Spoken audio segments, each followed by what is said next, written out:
तुम्ही पाहताय विद्रोही सागर न्यूज, आवाज लोकशाहीचा। नमस्कार, विद्रोही सागर न्यूज मध्ये आपले स्वागत। पाहतात आपण विद्रोही सागर न्यूज, आवाज सर्वसामान्यांचा। आताच विद्रोही सागर न्यूजच्या हाती लागलेल्या बातमीनुसार मौजे पिंपरी येथे विद्युतवर अन्याय तसेच घरकुल योजनेचा अपहार आणि ग्रामरोजगार सेवक पदाचा गैरवापर झाल्याचे दिसून येत आहे।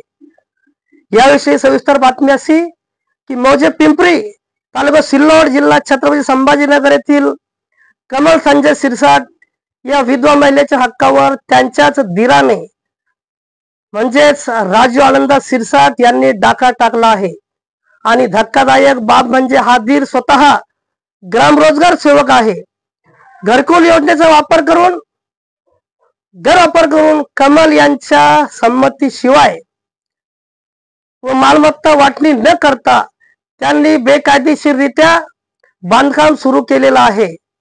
एवढंच नाही तर प्रशासनाशी संगनमत करून त्यांनी घरकुल मंजूर करून घेतलं आणि या संपूर्ण प्रकरणात कमल यांच्या हक्काला धाब्यावर बसवण्यात आलं आहे।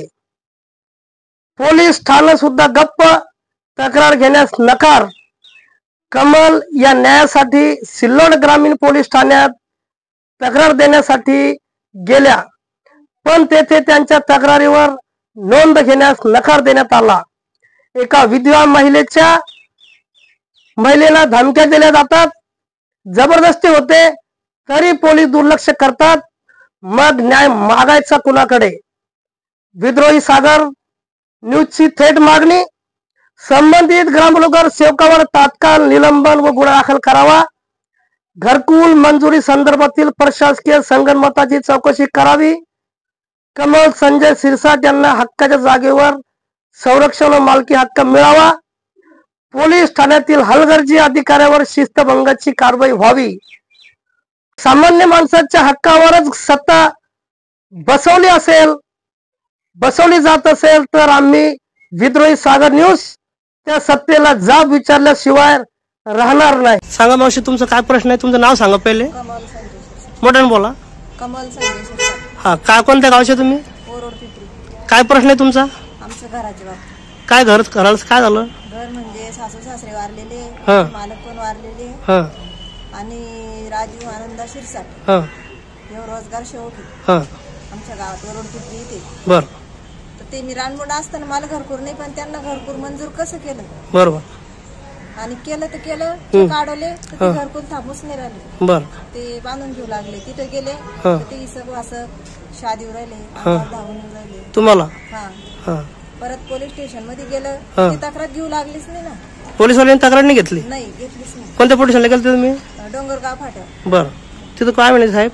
ते म्हणले आम्ही तक्रार घेत नाही, तुम्ही तहसीलला जा, ग्रामसेवकाकडे जा, आम्ही बांधणं थांबू शकत नाही, आमच्याकडे ते नोंद येतच नाही। आणि ग्रामसेवकाला बोलले की तुम्ही? ग्रामसेवकला बोलले, ते म्हणला मी चेक काढू शकतो, घर आणू शकत नाही, पैशाला बांधू शकतो। आणि सरपंचाला बोलले का? सरपंचाला बोलले, सरपंच म्हणला ते गाव चालवतो आणि तो सगळ्या गावाची कामं करतो आणि तुमचं अधिकार नाही त्याला अडवायचा, असं म्हणतो का? आणि पोलीस पाटलाला भेटले तुम्ही? पोलीस पाटील आले बैठकीत। पोलीस पाटील बैठकीत आले, जेठ आले, मै भाऊ भाऊजाई बहीण बाई नाही आले। घातली की बाबा तुला ठेवणं असेल तर मला पैसे दे, तुला जर नसन ठेवणं समजा तर मी ठेवते बा, तुला पैसे देते। तर ती म्हणली की मला 10 लाख द्या, 5 लाख द्या। मी लय पैसे लागले, इकडं तिकडं काही बातम्या सांगू लागली। बर, मग आता तुम्ही आता सध्या कुठं आले? पंचायत समितीला तुम्ही आलेले? पंचायत समिती। याच्या अगोदर तुम्ही तहसीलदार साहेबांकडे गेलते? तहसीलदार साहेब काय म्हणले तुम्हाला? ते म्हणले की ह्या ऑफिसला जा, गट विकास अधिकारी BDO साहेबांकडे। मग आता तुम्ही इथं केव्हाचे आलेले? एक अर्ज काय नाव याच्याकडे दिला, आपलं घरकुलच्या याच्यात का? तिथे एक अर्ज दिला, अधिकाऱ्यां शोकला एक दिला, आज पण एक दिला की घर रोख बाबा। बर, आता केव्हाचे तुम्ही आलेले इथं? सकाळपासून हिंडून राहिले। सकाळपासून हिंडून राहिले तुम्ही? तुम्हाला आतापर्यंत कोणी न्याय दिला नाही? कोणी अधिकारी तुम्हाला भेटले नाही? बर, तर आज एक चुलत जेठ आणि ते पोलीसवाल्यानं बोलून घेतलं की बाबा ही जागा याचं काय भानगड नाही। मी म्हणले केस घेतच नाही, ते उलट पालट बोलू लागले। ठेव ते पोलीसवाले बी